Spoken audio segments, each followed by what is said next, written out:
Hey guys, Sycomania here, just shooting another update. This video is pretty much going to pertain just a quick water change out, how I do it, and a quick view at the JBJ 12 gallon hooked up. As you guys can see, I got a bio sand pull filter here. I picked this up at Habitat for Humanity for 50 bucks and retrofitted all the plumbing out. Spray painted it black, and it also includes that pump down there that it also came with. I went ahead and removed all the sand out of there and filled it up with about 80 pounds of live rock when I first started up this frag tank, and it seems to be running great. The cool thing is I haven't labeled this, but I need to label it, but it's got options on here to backwash the filter that's in here, bypass this to work on that, winterize, things like that. But basically what we're going to do is we're going to shut it off, spin this nozzle around, and backwash this right here, and then we will backwash it out down the driveway. So the pump's off right now, so it's safe to move the handle. So we'll go ahead and move it all the way to backwash, and we'll plug it back in.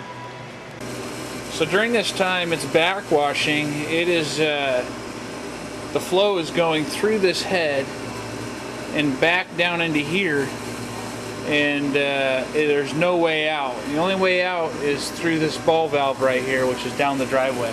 As you guys can see, there is no flow in this tank coming from the hot tub pump.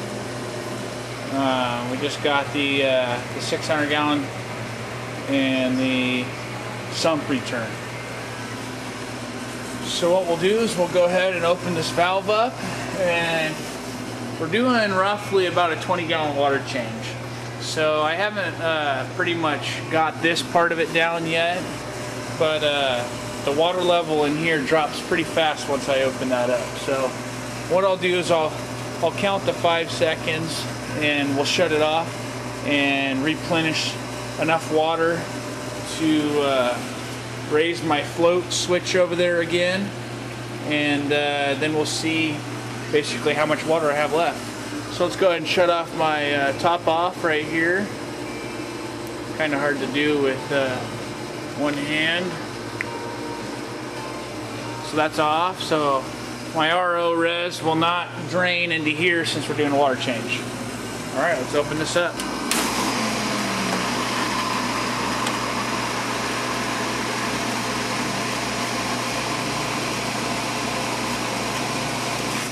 I'd say that's at least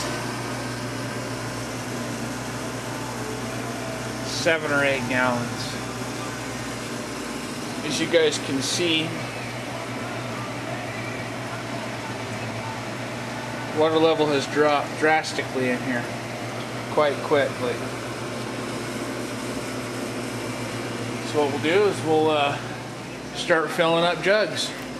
So you guys can see there's the float valve.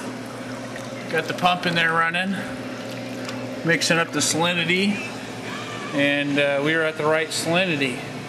So I kind of got this makeshift pipe right here, which runs into a 5 gallon jug. So let's go ahead and open up this ball valve.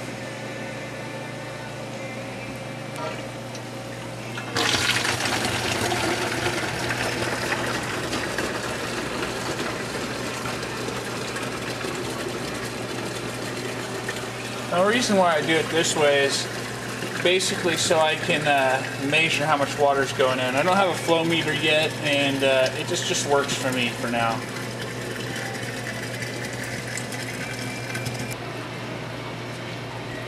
So right now we're going to go ahead and add 5 gallons into the sump.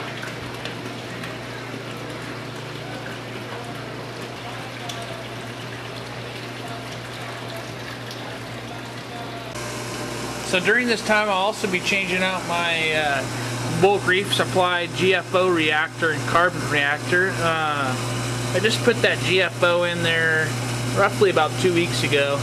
But I also put in this carbon 2 weeks ago, so I'm going to go ahead and change that out and increase the dosage, probably by a few tablespoons, since this is pretty new. So let's go ahead and change this off while we got the pump backwashing. Alright guys, I changed out the carbon in the GFO carbon reactor. As you guys can see, that is done. There's one thing I do recommend after changing the carbon, and that's giving it a good rinse before you basically let it go into your system. So what I do is I disconnect my hose that goes into the tank, and I run it straight into there, and I'll run it into here. I think it's more important to do it when you change out the GFO, because the powder, it's so dusty when you go to put it in there that it'll be everywhere in your tank. So with that said, we're going to go ahead and turn this on just for probably about 10 seconds. Let it rinse out any of the water that I did use, because I used tap water to rinse that out in the sink, and we'll get rid of the dust that's from the charcoal. So let's go ahead and open up this valve. See our pressure gauge.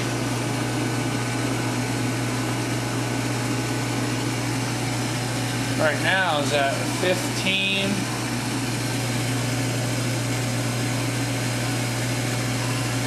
Water's filling up.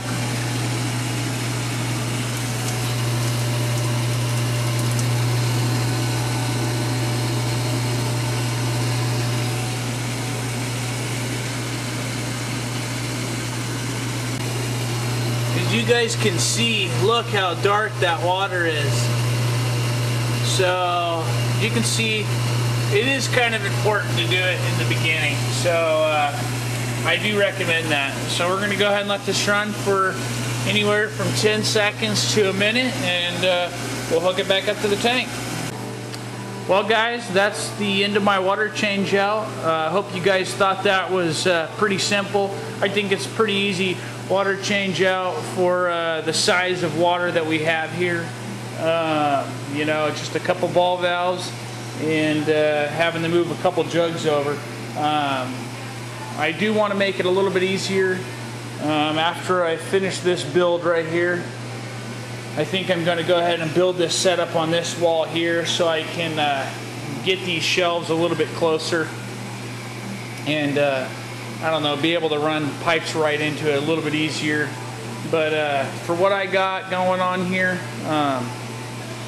it works really good for me. Eventually I would like to set up a automated water change out setup on an aqua controller, but for now this is what I got to do. So hope you guys enjoyed this video.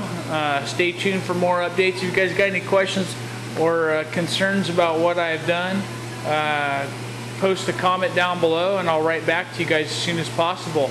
Remember to join our Facebook page at Central Oregon Reef Keeping, and for you freshwater people out there, I got another Facebook group called Central Oregon Reef Freshwater Keeping.